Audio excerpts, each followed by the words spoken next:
Yes, guys, how you doing? Welcome back to Football Inc. Football Stink.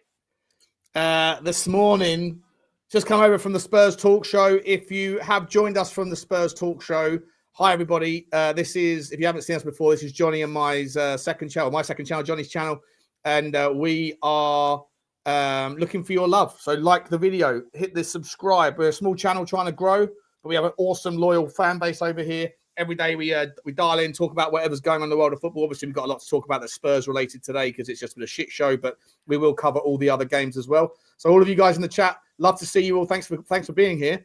Smash the like, smash the subscribe, hit the notification bell, and drop a comment. And if you are interested in the podcast versions, then we are, as soon as this is done and processed, we upload it straight to Spotify where you can watch it back.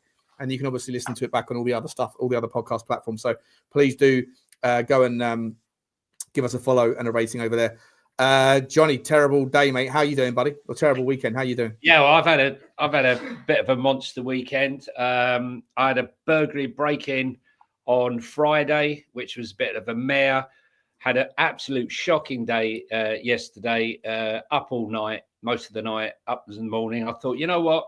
I'm going to sit on the couch. Relax, breathe, and watch Spurs play. But you know what the weirdest thing, Sean? I'm saying the worst part of your weekend, mate, was picking was triple captaining Erling Haaland, wasn't it? I mean, honestly, triple captain Erling. I triple captain him as well. Honestly, I triple captain Erling Haaland. The budget was a shit show.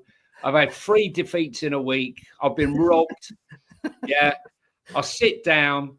And you know what? I worked out when that second brain fart happened, and we were 2-0 down. I hardly reacted, Sean. Yeah. I think I've now become immune, like an inbuilt Kevlar vest, because we've lost 27 league games since the start of last season. 27, and I think Spurs fans, or some of them, have just. It's like, Are we accepting it? I mean, listen. No, we're not. That's the point. I'm not happy. But I've gone from outrage, to another defeat. Hey, what? I wasn't outright when we conceded the first goal. I saw it coming. As soon as I saw that same template of a fucking move that every team does against us now, and it floats across, and I saw Archie Gray's positional sense all over the place, and then Bergwijn put out his knee, and then basically just stay on the floor with his knee on the floor. And then it fell to the right back, Kenny Tete. Good player, by the way, Kenny Tete. Yeah. We spoke about him in the summer, didn't we? He was a free transfer in the summer. Right. You know, I know he re-signed at Fulham, but anyway, as soon as it went in, I was like, oh, for fuck's sake. Just knew it. But so I wasn't angry then. But when I saw Vicario doing whatever the F he was doing, I went apoplectic at the screen. I'm so glad I wasn't on a live stream when I saw that, because you lot in the chat would have seen a very different but a dark version of Butler. I was fuming. The geezer, like, what goes on up here in his mind, mate? He's not. You can't do anything as a football team if a player who plays in a position where when he makes a mistake, bad things happen in the most consequential way, which is the goalkeeper. Yeah. How can you have a goalkeeper who melts under pressure every single time, Jonny? Name me one successful team that ever had a bad goalkeeper. Listen, look, I don't dislike the guy per se, but if I have illusions or disillusions as a Spurs fan, but I aspire to have the best team possible, and I look at him and I get Hugo Lloris vibes every time the ball's at his feet. His distribution with the ball is poor. He's coming for the crosses is poor. I'm watching Jay Leno yesterday, and he commands his box with such authority. He's coming through players, punching the ball away, winning the ball. I mean, that first incident where Tete scored his goal really came from a very poor punch away from Vicario. But you can't just have a goalkeeper that makes good saves and everything else of his game is not good enough.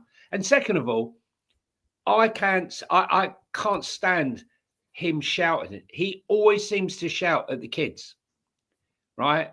And blame them for his mess ups, right? Those two mess ups, in essence, I think were down to him. He's not good enough, but he's not the number one priority. But like we were saying with Manchester City's goalkeeper, Donnarumma might get them or might save them X amount of points a season or get them X amount of points a season.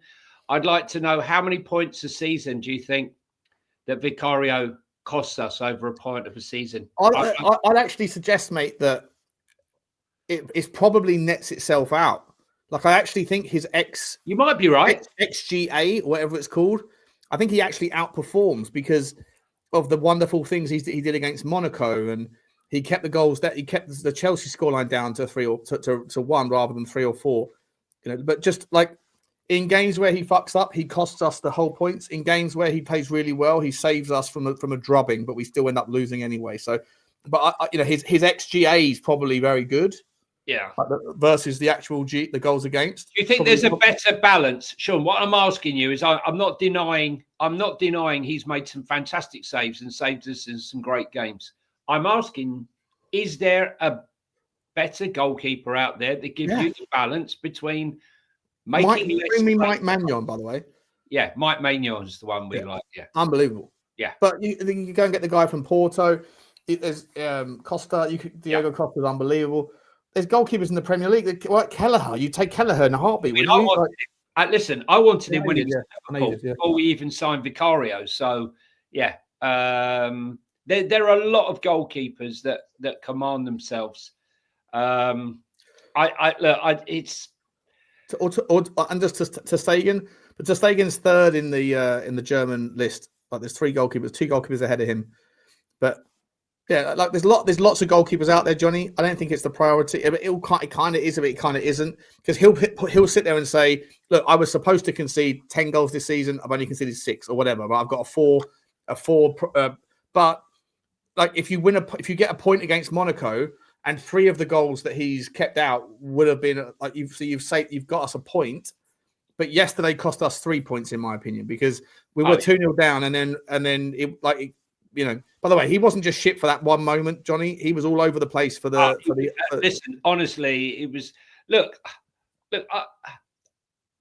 I think that there's something seriously wrong with the club. You know, before it was so easy to blame Daniel Levy for everything for the last 25 years. I'm talking about the last 5 or 6 years. Like you've said, Sean, many times. When you've reached the pinnacle and you thought that, you know, the Champions League was going to be the norm under Poch, finishing second, finishing third, punching high above or punching above our XG. Or massively above our massively above our XG. And right? And now we're in a situation where, you know, we are an entitled fan base. I don't know if we're entitled, but we've had that expectation and now it's been knocked off. But we've been bad for a long, long time. You know, we didn't really do it under Conte. We didn't really do it under. I think we've regressed. We've regressed from the unrealistic. I was just talking about in the last hour, right? We've massively regressed from the false high that we had, but I think we've regressed further than where our actual level was. Yeah, you might listen. I feel like if that's that's par for where Tottenham should be. 2016 to 2019, we sort of did this, and then peaked up here. And then now, since then, we've regressed to about here. But our expectations at that time have gone to here, haven't they? So it looks fucking horrendous. This isn't all on Frank. This is my point I'm trying to make is this is not all on Frank. You know, we lost 22 league games this last season. We've lost 5. It wasn't all on Ange either, and it wasn't all on Conte. No, this is what I'm saying, right? Right. I think there's something to be said about sticking a player in a cold porter cabin in the middle of the winter, right, and trying to wash his face and wash his nuts, right, in ice cold water and going out onto a football pitch than the existence that these Spurs players live in now. They live in a 6-star hotel, mollycoddled within an inch of their life. Hello, Pedro, how are you? Let me take your bag. Let me wash your hair. Let me get your food. Do you need a massage? Would you like to stay here the night? Would you like a wake-up call in the morning? Right? There isn't any hardship. There's none. They get on a plane, they fly business class. Right. What I'm saying is here, where is the wake-up call? How do you give people like that? Yeah, we lost. Right away. Meanwhile, back at the 6-star hotel, I mean, after that PSG defeat, I was watching the video of them coming out to train. And it looked to me, like the old school book, right, kids, right, okay, now gather around, warm up. Barry, stop picking your nose, sit here, stand here. They were like just kicking a ball about, but, like they couldn't be asked. They didn't. It's too easy, mate. It's easy street. It's easy street for them. That's what I feel. It's easy street. I don't know who you're signing to. Are you doing signing? No, sorry. Yes, there's people saying that they're blocked on. Apparently, they're blocked on my chat on Spurs Talk right. Show. I don't block anybody. No, guys. Very few people. I'll fix that, Jordan. I'll fix that as well, Sonny. I don't know what's going on there. Maybe a moderator blocked you or something. Hang on. If to talk in the chat, you need to subscribe, guys. So if you think you can't get in the chat, please subscribe. No, it's not that. They're saying the people in the chat are saying that they're blocked on Spurs Talk Show's chat. I don't know. Someone must have blocked them, so I'll unblock them if they're blocked. That's moderator stuff. I'll go and look into it.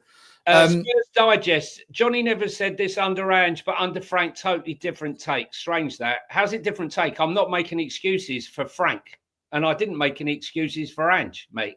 Right? The difference is Ange was 2 years in. Right? Frank is 13 league games in. Right? It's not good enough. It's not acceptable, and I'm not willing to make excuses for it. Do I think would I like to see him turn it around? Yes. But if he doesn't in the next 2 games, the likelihood is he's toast. But though, Johnny, let's have a chat about this. For those of you that aren't Tottenham fans, apologies. We are. This the first half an hour of the show is probably going to be mainly about Tottenham, and then we are going to talk because United have just beaten Crystal Palace, and Newcastle absolutely routed Everton yesterday, and Sunderland continued their march. Right, Johnny. For me. Again, I don't want to repeat what I said on the previous show because we've bored, so I'm not going to say a lot about this. I'll let you come in. But I genuinely do believe that there is a toxic environment. It's a headwind. I think there is, like, Tottenham Hotspur as a football club are walking into a gale force storm that is built around expectations and frustrations that result from that resentment that we're not where they think we should be. Teams like Palace can brush off losses today. Their fan base is generally very, very happy, right? They won't boo their team off because they got beaten by United because they won the FA Cup, they won the Community Shield, they have some sort of stranglehold over Liverpool. They've got a great manager who's got the respect of the dressing room, and they've got players that are playing beyond their level, like Mateta. People are telling me that Yeremy Pino is a better player than Xavi Simons. He isn't a better player than Xavi Simons. He might be playing better right now because he's in a happy environment where the wind is generally in the favor. We did pick him out, though, Sean. We did pick him out.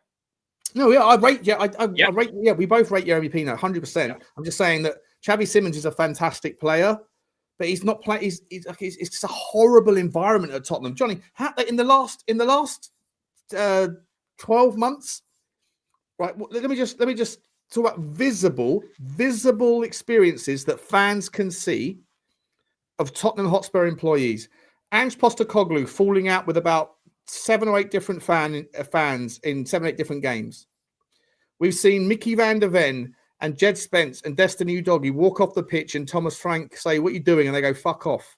Right, I'm not in the mood." Yeah. Yesterday we saw Pedro Porro scream at Lucas Bergvall.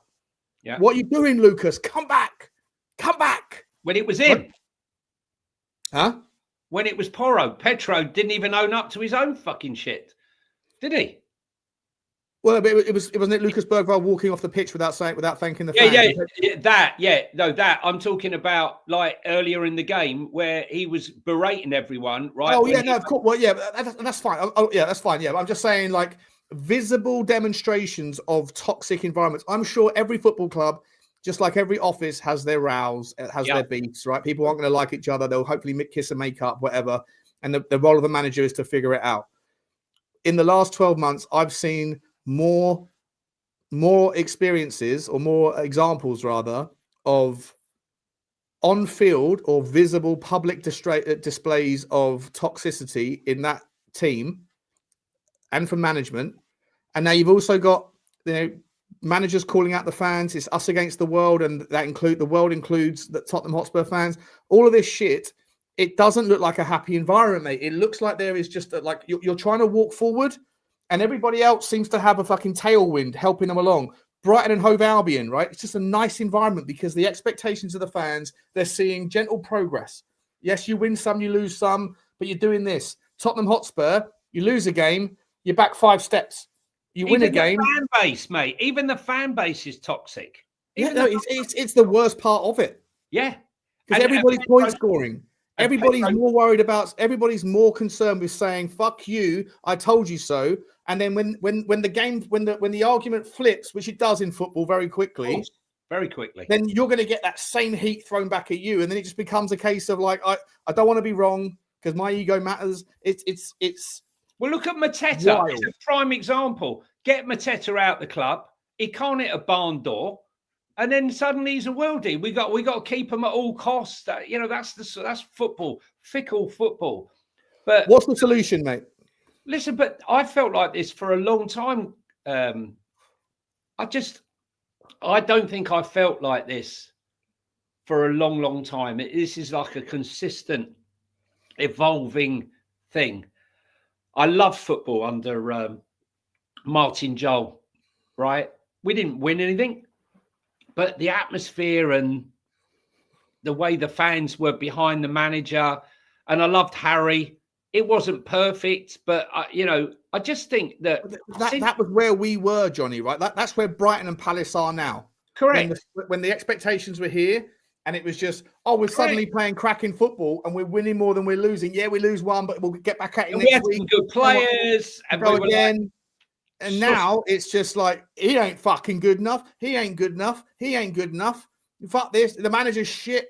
The fans, fuck you for saying that I'm wrong, and fuck you back. It's sorry for swearing so much. But I have it. Listen, because I put my head above the parapet, and I'm quite strong in my words, and I was quite vocal about Harry, and not Harry, Ange. I accept the fact that should things change or flip or whatever, that I would I would have people coming for me. I accept it is the way it is, and I thought that Frank would do very well at Spurs. I really did, and he hasn't, but it is what it is.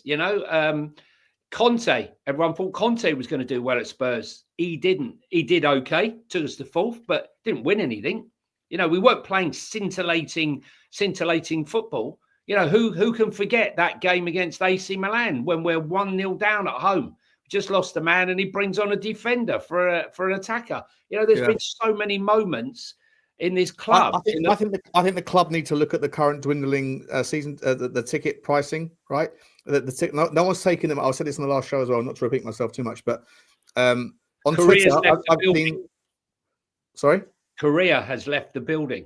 Yeah, but it's not. I don't think it's just that. That's definitely a factor. Yeah. But I also think that you got to the point. I must have seen 50 different people on Twitter saying there's thousands of tickets online, right, on the exchange. I'm not going to sell one by putting it up. I've got 2 tickets. If anybody wants them for free, then they can take them.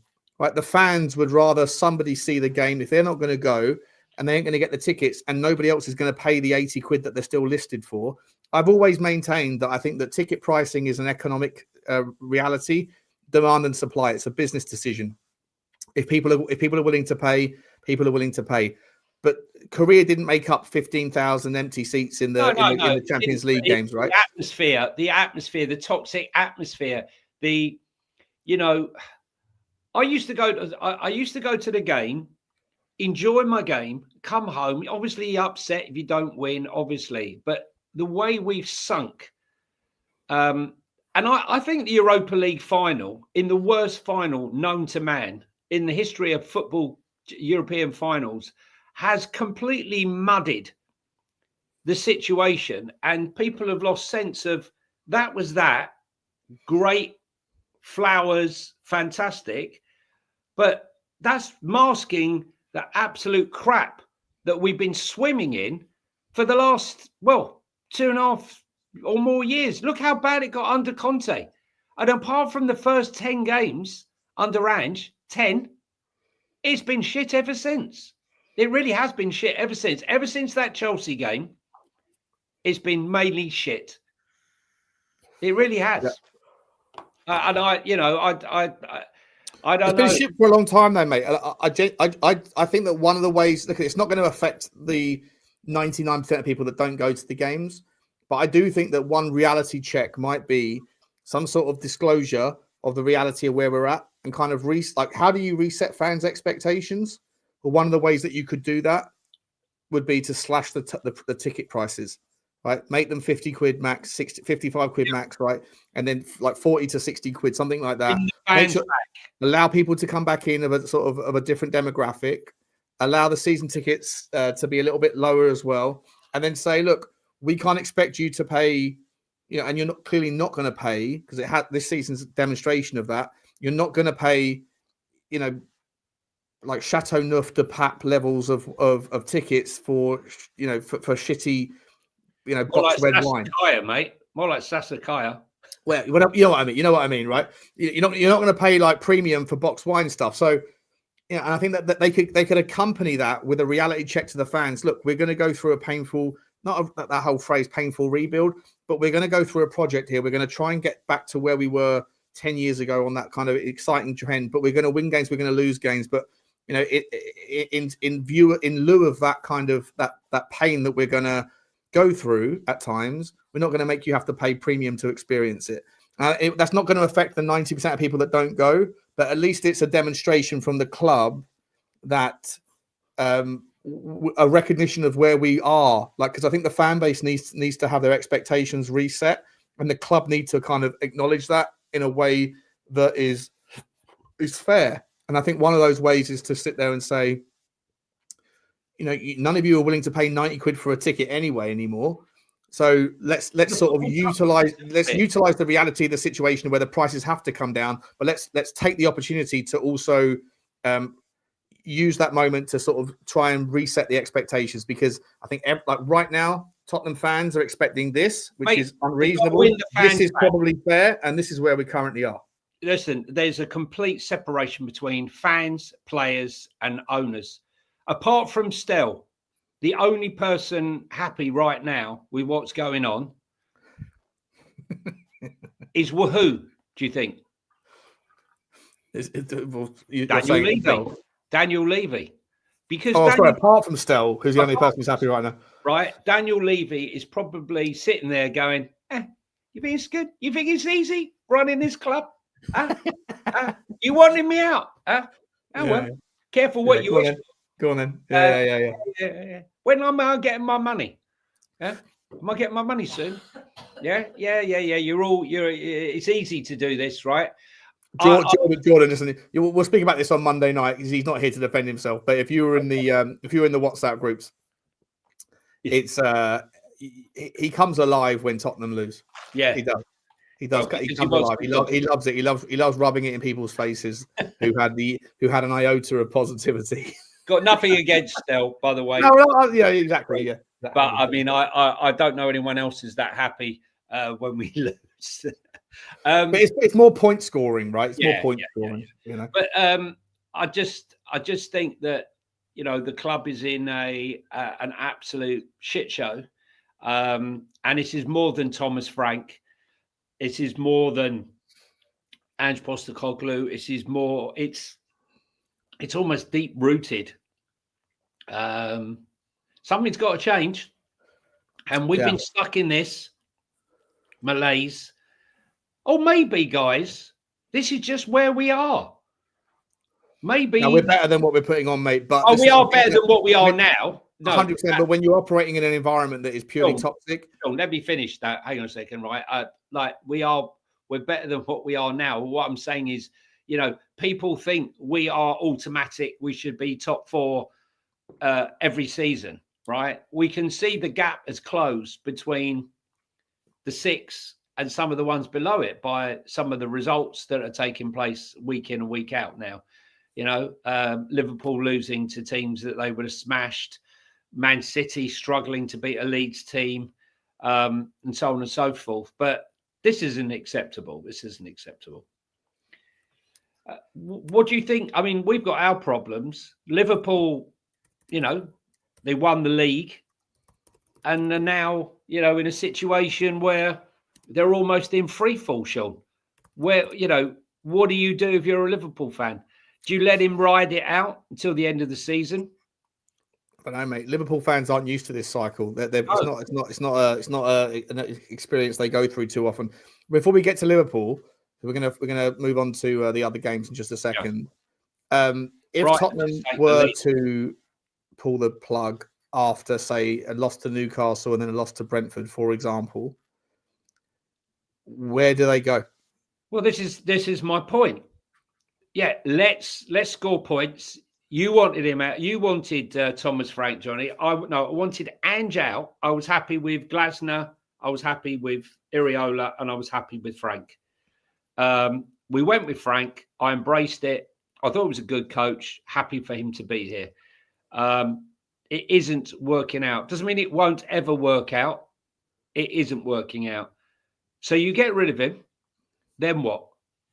Yeah, that's what I'm asking. So who would be the obvious choices, right? You're not getting any top manager in the middle of the season. But should Tottenham go for a young project, announce it's a project, announce that there's going to be pain, announce that sort of thing? Because I think that they sort of went some way to sort of, Thomas Frank said, one thing we know for sure is we're going to lose games. That doesn't sound good. It's not a nice soundbite, right? Like, it's not the sort of thing that you want to hear. But Or do you need to go and find the manager that represents what Tottenham like? You don't want a manager that I'll say this. You don't want a manager that hasn't proven himself at the level of Tottenham necessarily. People are going to sit there and go, "Nah, what's he done?" Right? But then you don't want a manager that thinks that he's too good for Tottenham. So you need to find like a happy marriage where, like, it's I hear what you're saying, but this fan base ain't accepting that, mate. You know that. Oh, what? We're another guy who's won nothing. We're going to bring in another guy. I'm saying bring in a manager that has won things, but that is of the level. Not one like you bring in someone like I don't know. Maybe Xavi's the right level. Maybe. I mean, I don't know. But so this is my point, Sean. Right? No one knows. No one's got the answer. But get him out is the answer. No. It's a question. You get him out, then what do you do? I mean, it's not for Tottenham fans to have that answer, is it? It's for the but we've got a World Cup year coming up with a World Cup with 48 or 40 odd managers managing teams in the World Cup who ain't coming anywhere until that's finished. Okay, we've also got top managers who are in jobs right now that ain't leaving their jobs until the end of the season. So that does not leave us with great options. De Zerbi's very happy in Marseille. Okay, he's having a good season. I can't see anyone right now who I would say must have him, right? Must be him. Nagelsmann, he's not coming. It's the World Cup. Would you take Sebastian Hoeneß? He's a good the Stuttgart manager, yeah? Hmm. Yeah, I mean, he's a good manager. But what's he won, Sean? That's what we're going to hear. What's he won? Yeah. No, I hear you. If you're looking for someone that's won things, you know what the sad part is, Johnny, is that if this conversation was possibly happening somewhere else in the world, and you're looking for a manager that's won something, that plays attractive football, and that has the caliber, Ange Postecoglou has won the Europa League. He's won please, come on. I'm not saying we get him back. I'm just saying what have you done? I'm not saying that. I'm just saying, like, if there's a fan base, come on, Sean, don't, mate. You give me the ick. I'm saying, but hear me out. If there was like a parallel universe where we hadn't signed Ange Postecoglou, but Postecoglou had won the Europa League with someone else, right? Having won everything at Celtic, having won everything in Japan, having won everything in Melbourne, and plays good football. In that parallel universe, Tottenham fans right now would saying Ange Postecoglou. Sure. I'm not saying bring him back. I'm just saying you're looking for someone that plays good football and that's successful. Stop. Let's do the super chats before I throw up. Come on. Big up to you, Dilangero. What a name. Sean, bro, love you and enjoy your drink. I'm having one too. Appreciate you, mate. Thank you. It's Sunday. I don't care what day it is. I'm having a drink. Spurs till I die, but we are shite. Love watching your content, pal. Big up to you, my man. Thank you very much, buddy. Appreciate you. I don't think I've seen your name before, mate. I don't think I've seen your name though, unless you're like a seldom commenter. But I do very much appreciate you, buddy, and thank you very much for the super chat. Daniel Field has entered the building with a choo-choo train, the super sticker. Well and truly commenced. The super sticker train of love. Big up to you, Daniel. Always here, always supporting like an absolute superstar, mate. Thank you very much indeed. Wow, there's really, really generous super chats coming in, guys. Really generous. Really. And last night, by the way, Johnny, I know you were having a horrible time. Well, I did a 4-hour stream that started at 10 p.m., went on until 2 a.m. Absolute madness. Henry Wright made a return to the Spurs Spurs community, right? It was lively. We had Alex Box Office appeared on the stream. I don't even know how he got the link. Did he tell us what you found the link somehow? You might know what you need to know. Yeah, exactly. Yeah, I didn't know, but I got to know. Apparently, he said. Did you play the clip of him saying that we were going to beat Arsenal? Box Office said we were going to beat Arsenal. Yeah. And I'll tell you why, he says. Yeah. Really? Fair enough. Blake, big up to you, mate. Blake, he says, hoof it long, dribble in circles, spam crosses, repeat. I've seen enough. Players look like Harry Kane dribbling circles. Lost. What's that, Johnny? Sorry, it sounded like Harry Kane dribbling in circles. Oh, dear. I've got to play the video, haven't I? Oh, no, it happened again. What did he just say? I guess it's time to say goodbye. We're getting canceled today.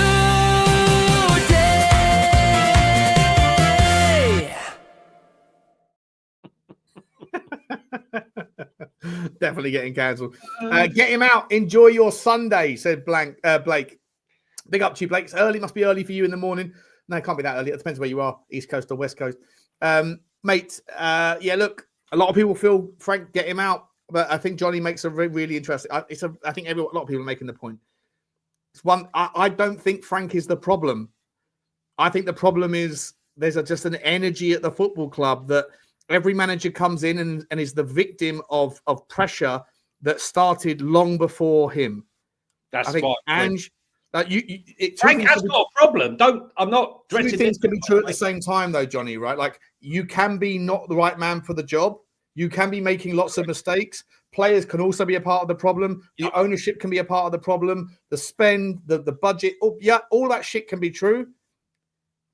But there is also a legacy pressure that started not just with you, not just with the guy before you, but the guy before that and the guy before that, all the way back to Pochettino. Because Tottenham fans are now have their expectations here, and then we've regressed so far. Big up to you, Blake. I don't know what the solution is, mate. We're all trying to figure it out. Thank you very much indeed. Maybe bring in René Gattuso. Bring in who? Gattuso. Listen, maybe not him, but part of me feels like if you're have you got another job, mate? If you're in a toxic environment, is a toxic environment specialist someone who thrives in the toxicity, is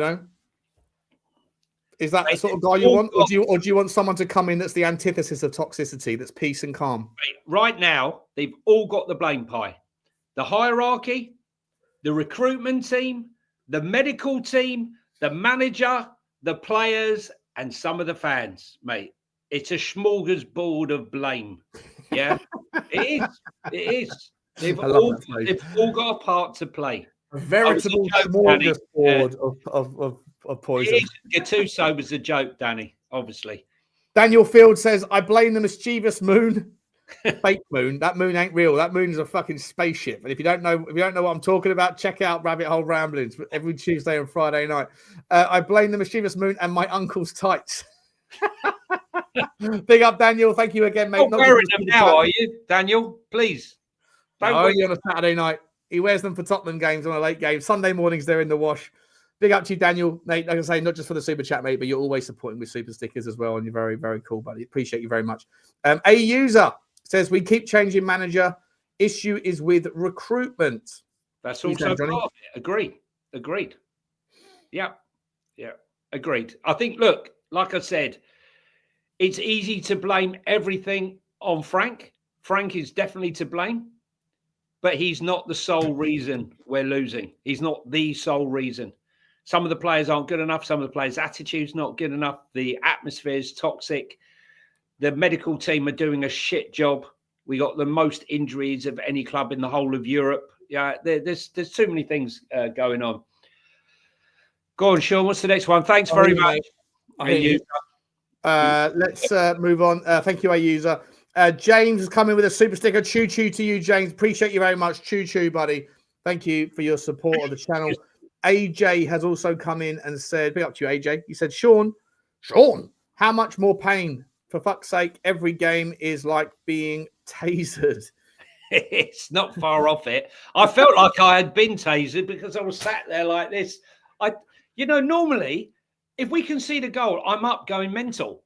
I mean, maybe because I was a bit like, after being robbed and everything and not getting much sleep, I was, a bit comatose. But even in some of the games, I just feel like the inevitable. It was at Arsenal, the Arsenal game. As the goals were going in, it was like, this is how bad we are. Yeah, I hear you, mate. I hear you. Let's talk a little bit more about. Thank you very much for that, AJ, mate. Johnny, let's talk a little bit about some of the other teams as well, right? So Newcastle United. Do you want to do Everton Newcastle? Yeah. No one, I don't think, saw that performance from Newcastle. Couldn't win away from home. I mean, I wouldn't want to move away from Spurs, but as Spurs fans, if we were winning every game at home and losing them all away, the atmosphere would be far less toxic. 4 wins at home since November the 3rd, 2024. Take that in. Southampton, Burnley, a shit Man United team, and Villa. Newcastle winning all their games, winning at home on a consistent basis. Can't win away. Go to Everton, not the easiest place to win. And Everton weren't shocking, though, were they, Sean? Do you think that scoreline sort of flattered Newcastle? It's a great win. I don't think they were great, mate. I think they tried to play, that they got back involved in the game, but I think that Everton, Newcastle were just clinical. Voltamade, by the way, mate. I know. I mean, that goal that when he lobbed the ball, like it was like a flop shot in golf, where he's just stand there, weight on the back foot, flips it up in the air, and it jumps 20 foot in the air and lands about 2 foot in front of him, and a nice little bit of backspin on the pin. What a player he is. Do you think Voltamade will be a £130 million player? Do you know what's quite interesting is that the Bayern Munich chairman made a joke that Newcastle were absolute clowns for paying that money, because they made 3 offers for Voltamade. All were turned down. They said how much they wanted. Bayern Munich said they're never going to pay it. They could have paid that 60-odd million, definitely, and stuck him next to Harry Kane or alongside Harry Kane. He looks. He made the right move, mate. He needs to be the centerpiece of a decent team that's got ambitions. How good is a talent, real talent. How good are Newcastle going to be when Visser comes back? I just think Visser and Voltamade will just get less minutes, right? But he's just a wonderful player. Anthony Gordon, wonderful player. I mean, Anthony Elanga, he's starting to get into his stride as well. Barnes is on fire. Unbelievable. There's just what about the midfield? Really, really good, and their midfield is insane. Like, Newcastle's team is far. It's actually better than where they're represented in the table. Yeah. And what about the defender, Theo? I mean, Thial's amazing. Yeah, it's so good. I knew he said that, didn't I? AC Milan, he's a brilliant player. When he signed, I was like, oh, fuck, that's actually a fucking brilliant signing. Yeah. Brilliant signing. I mean, 2 good goals yesterday. Recruitment. The Newcastle fans were calling for Eddie Howe's head 2 weeks ago before the Man City game. I know. That's how fickle the fans are. But again, good recruitment, Sean? Would you say? Good recruitment? Yeah, great recruitment. Great recruitment, and they've managed the whole Alex Isak thing very well. Like obviously, like that was a potential powder keg of disaster. They let him go, get the poison out, and I think they're going to thrive, mate. I think they're a very good team. Obviously, they need to fix their away form generally, but that's a really good start. Everton have only been beaten by Tottenham at home this season, and then to now lose to Newcastle more convincingly than I think than we beat them. Oh yeah, really good. You know, where do they sit in the league? Just quickly, Rodney Martin is coming saying, Butler, you are not right about the Spurs. That's fair enough. Can I just say, though, it's quite interesting how well they did in their recruitment, considering 2 of their recruitment officers have retired. Directors of football have resigned in quick succession. One of them, the one that happened in the summer, left Eddie Howe with no director, no recruitment, and most of it was done on ad hoc. Remember, he was saying, Eddie Howe came out and said, look, you know, we got no director of football, he's left us in the lurch, blah blah blah. Yet they managed to bring in Walter Marde, Alanga, Tiao, and Visser. I think they did all right. They've lost the guy that's firing more blanks than the Territorials, and they bought in him. So I think Newcastle had a very, very good transfer window, whereas we didn't. And a lot of other clubs haven't, especially Liverpool. But I think Everton will be all right. I'm not worried about Everton. No, they'll be fine. They'll be fine. They're in a little rebuild as well. Do you think, though, you know what, I was just saying on the previous stream, not to get back to Tottenham, I was just saying on the previous stream, though, would you be interested if you could go to 2 clubs right now, Johnny? You could go to Atalanta and to Everton and drop 250 million quid and pick up Iliman Ndiaye, Jared Brandthwaite, Ederson, and Ademola Lookman, and then Tottenham would be a different team. Well, I'm not going to go and buy another. I'm not going to waste more money on a centre back right now, but I would definitely buy Ederson, and I would definitely be buying Lookman. And Ndiaye, you know, was part of a team that got beaten 4-1 yesterday, Sean, remember? And I thought he played well, though, to be honest. He wasn't bad. You know, he wasn't bad. Dewsbury Hall, it sounds like a venue, doesn't it? Where are you getting married tomorrow? Oh, nice, Dewsbury Hall. But even their young kid, Lewis Miley, who broke onto the scene, I think he was about 17 when he broke in, then sort of disappeared for a bit. You know, even he contributed last week. They've got a very good thing going on there. Let's be honest, they are backed by the richest nation on earth. Okay. So you would expect, I expected Newcastle when they got taken over for them to go into the stratosphere. Only FFP and PSR, as it was formerly known, stopped that happening. But they're well on their way, Sean. No one should feel sorry for them. What about Man City, though, Sean? Rodri, mate, no Rodri, no Man City. 2-0 up, 1-0 up in the second minute. Phil Foden. Yeah. By the way, I've got the. I don't want to get ahead of myself because it's only Sunday. There's still 4 games left to play out. But, I know all about what I had. Disaster. Well, you had not you personally, but who it was Sniffer, wasn't it? Sniffer picks Phil Foden, gets 6 points. Yeah, but you had Thiago, mate. I got Thiago, who had 6 points as well. Yeah. But listen, look, Leeds, Daniel Farke under massive pressure to get the sack, goes to Man City. Most people expected them to get absolutely smashed out of the park. You know, it took a 91st minute goal from Phil Foden to knock them out. Man City, as we saw in the week against Bayer Leverkusen, without Rodri, they're just not good enough, Sean. I think they're comfortable, but they're always susceptible. They're always vulnerable, right?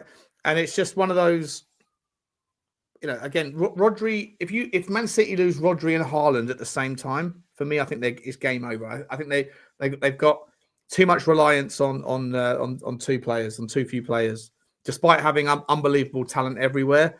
When things get tough for them, If it's not Haaland that's contributing, okay, Phil Foden stepped up yesterday, but Phil Foden had a stinker of a season last season, didn't he? Absolute stinker. So yeah.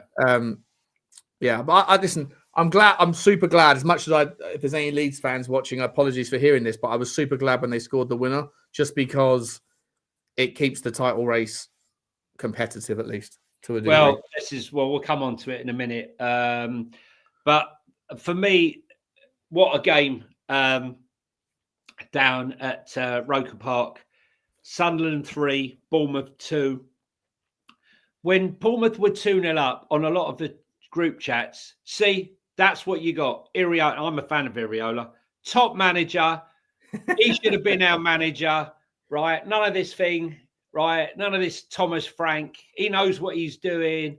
He's a class act, blah, blah, blah. It went very quiet when it got to 2-2. And it went deafeningly quiet when Sunderland went 3-2 up, right? Listen, Sunderland, unbelievable season. And the manager, what's his name? Reggie Lebris. Lebris. What a name. Lebris. I've never heard of him. I'll be brutally honest. I'd never heard of him before he came to Sunderland. I had no idea about him. But I can guarantee you, everyone is going to be on a lot of clubs' list, because he's doing an absolute phenomenal job. Granit Xhaka's having a fantastic season, so much so that Juventus have now come calling. Sunderland aren't going to let him go. But I think Sunderland's main aim, Sean, is to get enough points before AFCON, so that if they do lose a lot of players, which they're going to, they're still going to be well above the relegation zone. They're never going down, mate. They're playing unbelievably good footbul. Yeah. They play with their, like, it's such a spirited performance. And again, heart beats head most of the time, mate. If you want it more, if you're playing as a team, again, it's just one of these, like, I keep using the analogy of like wind in your sails versus wind in your face. I think if everyone's pulling in the same direction, then mediocrity can become outperformance on a consistent basis, as long as everything keeps pulling in the same direction. And if Sunderland had lost that game yesterday, I don't think the Sunderland fans would have been upset. They're riding the wave. You can imagine going to the Stadium of Light, or whatever it's called now, Roker Park. You can imagine the. I call it Roker Park. It's Stadium of Light. I know. Stadium of Light, whatever. Holston, yeah. The energy in that around that club right now is just it's ferocious. Same as it like Nottingham Forest last season until the final 4 or 5 games. You come up, you stay up, and then you shoot higher. Will Sunderland make it into the European spots? I don't think so.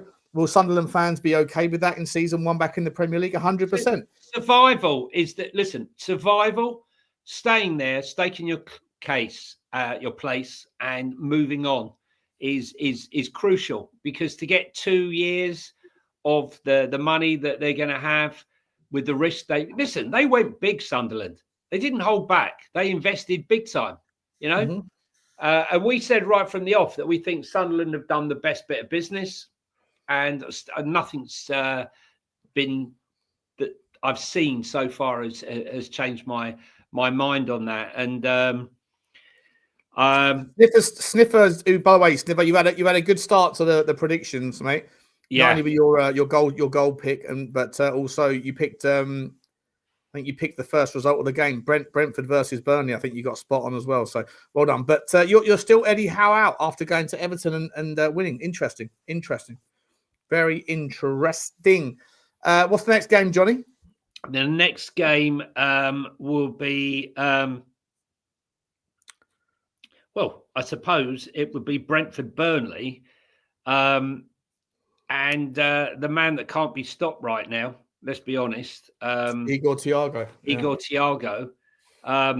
That takes his, I think it's 11 goals or 11 goals. Unbelievable season. Unbelievable. And another great find from Brentford. He did come last season, by the way, but he's injured. But isn't it interesting, Johnny, how Tottenham fans always say you can't replace Harry Kane, right?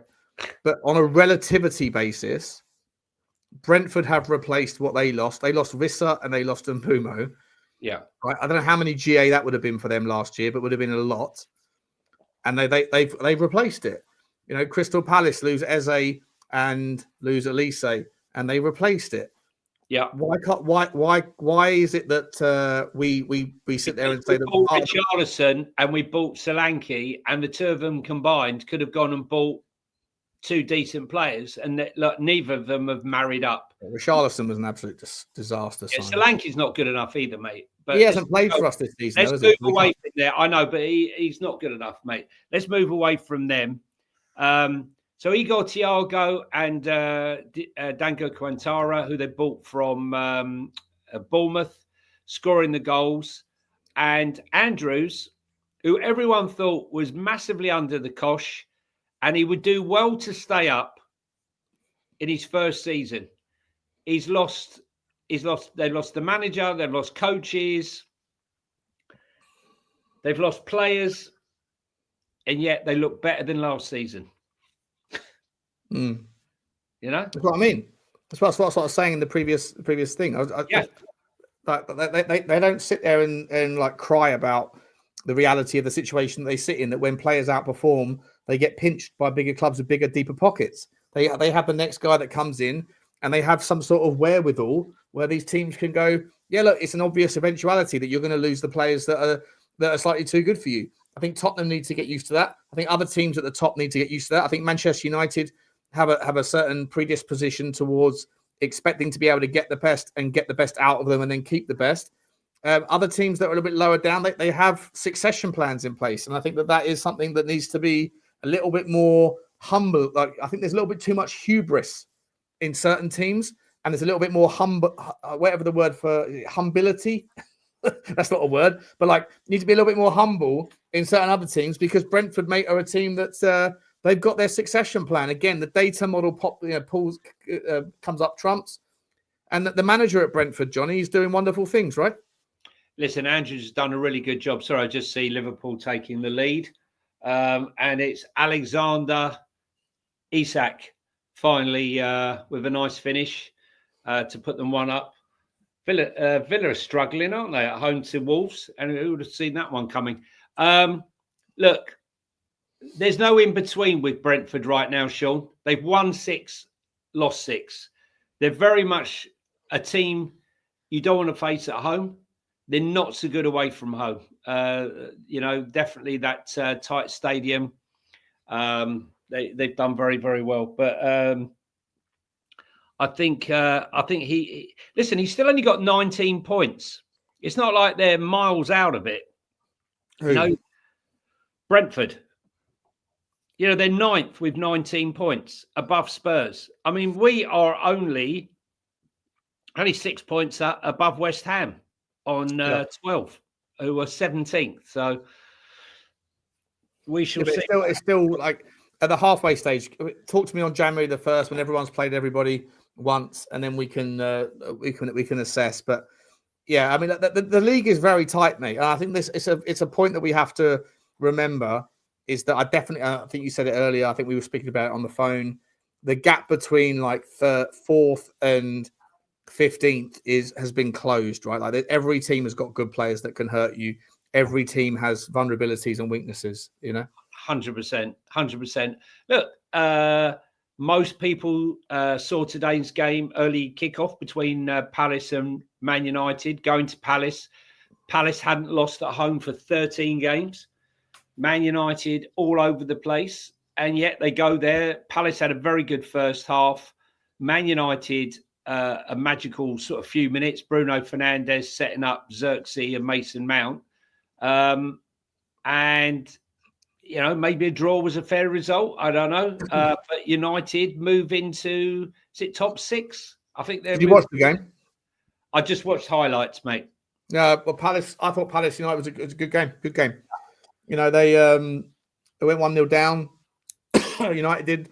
They fought back, and I think at the end of it, I think you probably say they deserved it. Second half, they were much better, in my opinion. Look, United are a team, mate. United are a team that just do this, Johnny. Right? They'll win one, lose one, win one, lose one. When they win one, you get the United fans saying we're back, and then when they lose one, You get the United fans saying, sack everybody, F this club, whatever. Well, they're not sacking him, right? Tottenham and Manchester United, for me, are so similar right now and have been for about a year and a half. There's on different levels of similarity, but at the same time, like just similar in ecosystem, in effort, in essence, the energy. It's like, I won't tolerate this, but then as soon as something happens that's positive, we're back. And then as soon as something, it's just like that's. But they have more expectation. Let's be truthful. They're Manchester United, who have got years and years, decades of success in Europe and at home. Yeah, we aspire to have. Of course, but within our own bubble, Tottenham fans have an unforgiving relationship with failure, and I think Man United fans do as well. And we also have a very fleeting ability to suddenly think that we're back because we put in a good shift. We did it against PSG, mate. Everyone was like, "Oh, you know what? We lost the game, but we won. We won in on a more principled level. We went toe to toe with the European champions. Now let's use that as a springboard." And then the first 10 minutes against Fulham, and it's throw the toys out of the pram and go mental again. And you know what? United will probably lose next week. And then all the people that are today going, United were fantastic. We're back, baby. We're back. If they lose next week or on Wednesday, whenever the next game is, then they'll throw their toys out the pram as well. The fan bases are their differences, obviously, but as a principle, it feels very similar to me. Man United is shit, but they're standing by the manager. Let's just put this into perspective. Amorim didn't win for his first 10 games. He would have been sacked as Spurs manager. Ruben Amorim, right? He's been shit for like 15 months, right? He wouldn't. Yeah, he is shit, and they should sack him, Johnny. Right? But they're not standing by him, and that doesn't mean it's going to work out, does it? No. But what I'm saying is, we can't have a system where we sack every manager after 7 games, 8 games. No, for sure. But standing by managers doesn't equal success in the end every time. No, it doesn't. It doesn't. But Alex Ferguson wouldn't have been a success. Iriola wouldn't have been where he is, right? Arteta would have been sacked had fans been in that stadium when they were absolute dog shit, right? But there wasn't, and there wasn't any booing and fans calling for him to go. If you were a Man United fan, would you be happy with Amorim? I wouldn't. I'd be saying, get this clown out of my club. No, but what I'm saying is that he's still there. He's still there. But what are they doing? They're winning 1, losing 2. They're winning 1, losing 2. No. I'm just saying, but it's to be commended. Why? Why is it to be commended? Why? Do we want to be in a society where we just sack a manager after 8 games? It's not no, 8 games. I'm just saying. It's not 8 games, though. He's been there a year and a half. Hang on. A year and a half. Right, hang on. Yeah. I'm not saying that. I'm saying to you, how long is enough? I think Amorim's had enough. Yeah. But I think he should be sacked. I think he's fucking rubbish. Right. Arteta would have been sacked. Ferguson would have been sacked. Right? How long do we What has Arteta won thus far? He was also back to obscene levels. Hang on a second. Hang on. Let me land a point as well, Johnny. Like, Amorim, it's just because they've stood by him. I'm not defending. It doesn't mean that it's been a good decision. I'm not defending Amorim. I'm saying, where are we going to be in a situation where every single week, every other week, we're sacking a manager? He's trying to get his ethos across. How long does it take in real life, in the real terms, to get your ethos across? How many transfer windows does it get to get your players in, to get a feel for it? I'm saying, I feel you have to give a manager a year, if possible. Obviously, Amorim's had more than that. And he's had more than a year.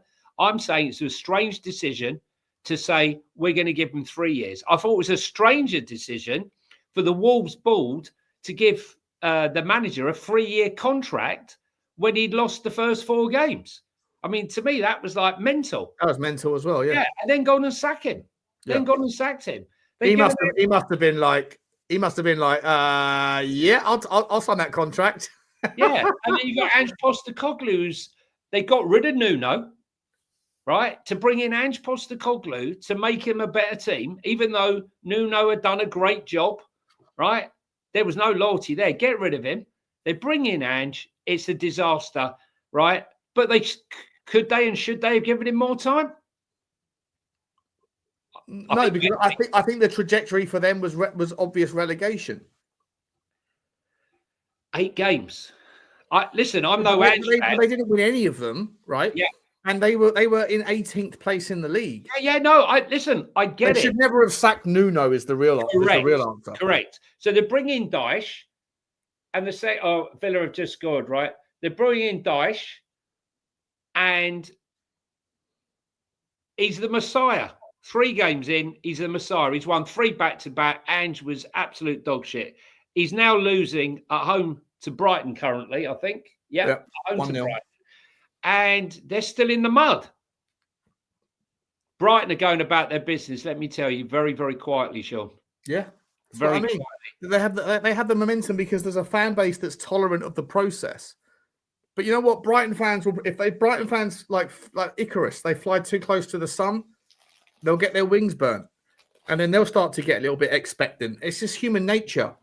Give me a taste of the. It's like we talk about this on Rabbit Hole Ramblings, mate. You give these rap stars a taste of the good life. Having a mini finger, excuse me. Careful.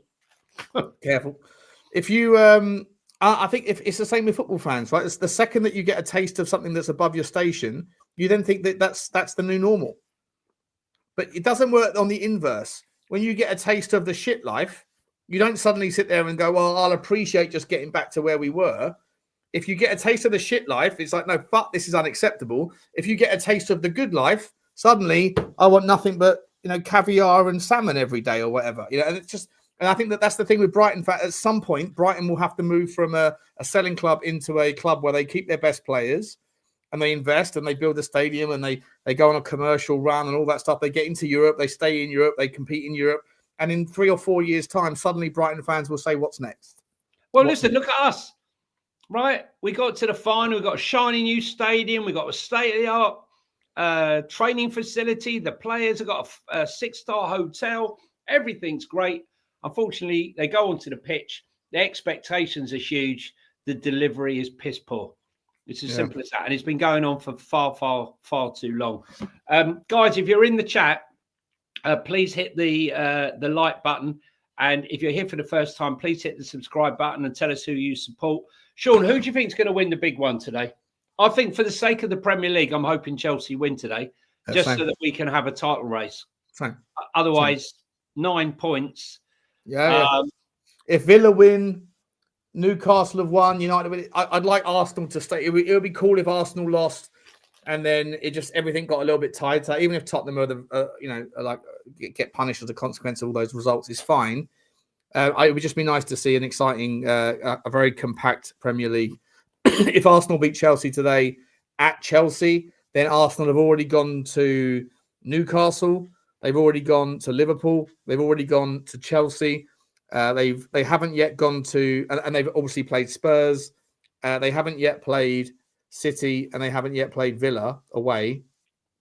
But they've taken care of a lot of the difficult away games in their calendar. So they're going to win most games at home.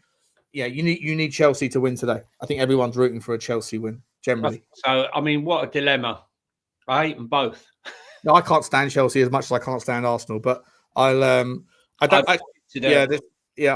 rooting for Chelsea. I think what did we say? I think I said let's have a look. I said 1-1. You said 2-1 Arsenal, and Sniffer for the chat said 2-2. Can't wait for it. Sorry, they have played City as well, haven't they? Yeah, they have played City. What was that? Was that at the Man City ground as well, wasn't it? It was the Etihad. Mm-hmm. Yeah, so they've played most of their big games away from home. Do you want to do a quick bit of transfer news? Sure. The rumor mill, it's time we went there to speculate, gesticulate on who will go where. Yeah, according to news from Republica, Arsenal are set to make a move for Keenan Yildiz, and they've already reached out to the agent. 85 million they're being quoted. Yep. Is that about right number? For who? Sorry? Keenan Yildiz. I don't think he's going to leave, mate. Can Well, you in January? In January. Well, it doesn't say in January, but do Arsenal really need anybody else in January? Did Chelsea need another 27 players? No, true. Stick him in the back with the rest. The other player they're after, along with Man United, is Karim Adeyemi at Borussia Dortmund. 75 million for this sensation. Yeah. I think it's about fair market rate, isn't it? I don't know, mate. He's a good player. He's a speed merchant, Adeyemi, isn't he? I'd be surprised if Arsenal are really going to go again in January. I don't think, mate. They don't need to, mate. They don't need to. They've got everything they need, haven't they? Like, if they can't win the league with the amount of money they spent and the amount of depth they have, then no additional amount of talent is going to get them over the line. They've got a better squad, a stronger squad, and a more balanced squad than anybody else in Europe, in my opinion. So, like, figure it out or forever be bottle jobs. The other one, Aston Villa are eyeing a surprise. I don't think this is a surprise. 50 million move for Brentford's 24-year-old Brazilian striker, Igor Thiago, who scored 11 Premier League goals this season. There's no way Brentford are letting him go for 50. What do you think? If they are, we could be all over that. A lot of people could be all over that, couldn't they? No, not in, like that. I don't think Brentford are going to want. They probably don't need to. They already sold Wissa for good money, and they sold Boomer for good money as well. So I don't think they're going to sell Thiago in January. He's staying there. He could well be in the World Cup, in the World Cup squad for Brazil come summer. Mark Gahey, Real Madrid, Liverpool, Bayern Munich, and now Atletico Madrid have thrown their hat into the ring, Sean. Yeah. I mean, again, is Parish going to sit there and say, you know what, there's an outside chance we could sneak fifth. We lose him, we're not going to be able to replace him. Are they going to be able to get Usman Diamande? Are they going to get, what's the guy's name? Ramos, is it? No, who's the other player who plays next to them at Sporting? Who are they going to replace him with in January? It's going to be difficult. I think that Steve Hitchens is just going to say, Steve Parish is going to sit there and say, "No, fuck it. We're on the show, mate. For God's sake." Yeah, I'm pretty sure. Yan Diamande is in demand as a big target for Barcelona. Yeah, there's so many Diamandes. What I didn't know though was, Sean, that Barcelona and Real Madrid are two of the 7 teams that have a special clause for Sergio Guirassy, who is able to be signed for them for 50 million euros. Did he put a clause in? He listed the 7 clubs in his contract. I only want to play for those 7, no one else. You can charge what you want if I have to go somewhere else, but they're the 7 I need to go to. You know? I've heard of like, at my door. 1 second. Yeah, if someone comes in for you. Here's an interesting one. Chelsea are reportedly interested in the Arsenal youngster Miles Lewis Skelly. Chelsea believe that he's a player for the future and they're ready to give him an important role in the team. This could be an interesting one because Skelly has been told by Tommy the Tank Engine Tootle that he's got no chance of making the England squad unless he gets minutes. And he's really not getting the minutes right now. I'm not sure Arsenal would want to let him go. And I'm not sure, even if he went to Chelsea, whether he would go straight into the team to be getting those minutes. But he's a good player. He's just, unfortunately, a victim of the amount of depth that Arsenal have got in their team right now. Huge depth. Also, Chelsea still have an interest. I don't know where they're putting all these centre-backs. Murillo. It looks like there's about 3 or 4 clubs in the Premier League that are after Murillo. 70 to 80 million, Nottingham Forest are quoting. I think he's a top player, although they're losing today. He's a youngster. He signed a contract in January, Murillo, that runs to 2029. So that puts Forest in a really strong position to keep Murillo. So you're not getting him out for under 70 million. He's obviously, Yeah, he's quality player. Quality player. Do you think apparently Tottenham are looking to go back in for Savio, mate? I saw this story yesterday. Yeah, meanwhile, he couldn't even get on, mate. Couldn't even get on when they were desperate for a goal. He might improve us. I just think, like, nah, not for me. Not for me, no, not for me. Yeah, we only take high value players that don't perform. Okay. Yeah. Crystal Palace and France striker Jean-Philippe Mateta is a target for AC Milan, as well as several other clubs in Italy, after Mateta said his ambition is to play in Serie A. Quite a surprise sort of comment. Here's one. I think most clubs should be over this guy. Jakuba Minte. Liverpool looking at him. Not quite sure why they would be looking at him. They're also looking at Semenya and all the other players that they've got at the moment out wide. I'm a massive fan of his, Sean. What about you? Yeah, I think he's he's a phenomenal player. Phenomenal player. Yeah, he's so good. He can get back and defend. He can drive forward. He's confident. But again, mate, I think there's a lot of. I think that you take a lot of the Tottenham players and you put them in teams that are confident and that are like. I genuinely think that it's more than the player quality. It's the environment. I think the environment that these players are playing in allows them to show their best. But like I said, you take Xavi Simons out, you put him in a Brighton team right now. I think Xavi Simons, everyone's going, "Oh, who the fuck? This guy's amazing." You put him in a Tottenham team for 8 million, though. That's the only difference. No, but not just him. Not specifically Minte. I'm just saying, just generally. I just think, yeah, Minte is a brilliant player. Very, very, very appreciative. I'm a big fan of Minte. 100%. But if the argument is you take him out. Why is it that all these top players fail at Manchester United? Then they leave United and they do well. And by the way, you can make the same argument for Tottenham, mate. Why is it all these players come to Tottenham, don't win shit, leave Tottenham and always win a trophy? Is there something about the energy around the football club that's different in other clubs? I'm not sure it's always that the players aren't good enough. I think it might be that the players are a victim of the energy around the clubs. Minte, you take Minte out of Brighton, where does he go? Liverpool, you're saying, yeah? Is that the story? I think he could go. I do think he's good enough. Look, we can say that about Caicedo. We can say that about some of the players that have left Brighton. Majority of them have done okay, you know. Yeah, but they haven't come to Tottenham and they haven't come to United. No, well, They haven't. I'll tell you one player that's creating a lot of interest, but I just wonder whether they can get him out quick. Is the former Boreham Wood striker, Iliman Ndiaye. Manchester City have now joined Tottenham, Everton rivals Liverpool, Spurs, Liverpool and Manchester City looking at Ndiaye.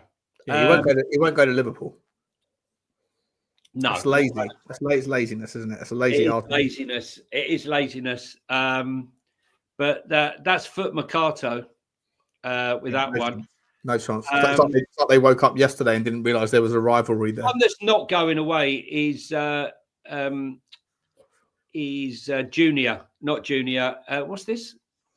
Oh, the Brazilian prospect, Robinho Jr. They've obviously reached out to Rodrigo, Man United. Man United are reaching out to everyone at the moment. Walton, Anderson, Robinho, Adiemi, Martinez, Vinicius Jr., Rodrigo. How many of them? I mean, they're obviously intent on letting Amorim build this side up. But he doesn't play with a left winger. Well, he's saying that what he's missing is a winger on the other side. He's just said that. He doesn't play with that. He plays with a two. I'm only going by what he said. I'm just saying, like, okay, that's cool. So, what are we going to see a different formation, or are we going to see Vinny Junior playing through the middle? That doesn't make any sense to me. He needs another one from what's his name, Adama on the other side. Yeah, fair enough. I think he's got enough. I think he needs to work on his centre backs, to be honest. Newcastle looking at Keith Schmidt, AZ Alkmaar, who we really like and we speak about quite a lot. And Newcastle are also being rumoured to be making a bid for Rafinha, who's been in and out of the team just recently for Barcelona. And the last one I've got is quite funny. Tottenham are understood to be potential rivals to Manchester United for Carlos Baleba. If you believe in that, you believe in anything. Which is not. I really, honestly, can you believe that? I'm not a believer. No, not at all. It's not going to happen, mate. Is it? Let's be honest. I can't. I mean, for me, I can't. I just can't see it. If you're going to go anywhere, why would you possibly? This is the problem, mate. I genuinely think that you make that same argument for a lot of players right now that are looking at Tottenham and going, I don't want to go to that place. It's a fucking toxic shithouse. You have to take players on loan, right? That's what I would do in January. Yeah. I go for loan players and then save the money and or save the majority of the money and see what's happening. It's a bit of a drama over there. I think someone's about to be sent off. Yeah, Piquet is absolutely fuming about something. He drove his car. Honestly. He's all right, mate. He's been sent off, has he? I actually seen the red card. Yeah, he's been sent off. Guys, thanks very much for the chat. Please hit the like button. Please hit the subscribe button. Guys, if you're watching later on, you can still hit the like and still hit the subscribe button. Tell us where you're from. Leave a note. And if you're listening on audio, please drop us a follow and a like and leave us a comment. Sean, final thing. What's happening in the big game? I'm going Arsenal 2-1, but I'm hoping it's Chelsea. What's your score? I went for 1-1. 1-1. Who to? To Tottenham. To Tottenham. 1-1 to Tottenham. And can we just have a round of, before we go, can we have a round? Bring up his picture. Bring up his picture, please. Whose picture? Oh, yeah. Let's have his picture. Before we go. Here we go. I haven't got it all. Sorry, mate. First of all, we got to bring up his picture. I need to get it. Hang on, let's find some space. Shit. Right. 1 second. Here we go. Hang about. Yeah, Piquet drove his car. Yeah, I would take Lookman, Mark Taylor. We'll come into your super chat in a second, but thank you very much. I would take Lookman in January if I personally could, while Sean's teeing it up. I'm ready. Here we go. So.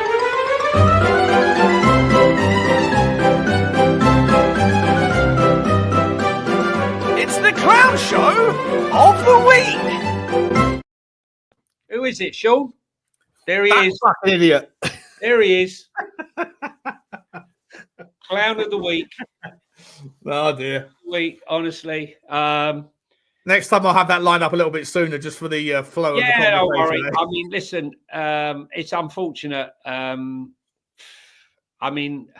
It's unfortunate, but he is Clown of the Week. We're going to have a regular Clown of the Week, but we will be voting for Clown of the Week. We'll have 3 candidates, and we'll do a poll, and whoever gets the most votes. We'll do a poll. We'll do a poll. I'd rather do Ukrainian or something. If I'm most of them have gone back now, Sean. Might have to do a Slovenian. Mark Taylor with a late super chat. Would you take Lookman or Savio in January? Lookman all day long for me. Yeah, Lookman for me as well. I know what I'm getting. I'm getting a guy that knows the Premier League, that's aggressive, scores goals, gets assists, and doesn't shirk. No need for a vote this week. Clown of the Week, Vicario. Thanks very much. And Sniffer. Looking forward to, we'll be on the show tomorrow, but looking forward to Tuesday's game. Hope you'll be on for Monday, Tuesday show that we can talk about that one. And we'll be doing the predicciones again. They're coming around quick, Sean. Midweek games, Christmas time is coming. Appreciate everybody. Thanks everyone for coming. It's goodbye from me. It's goodbye from him. Bye. Bye.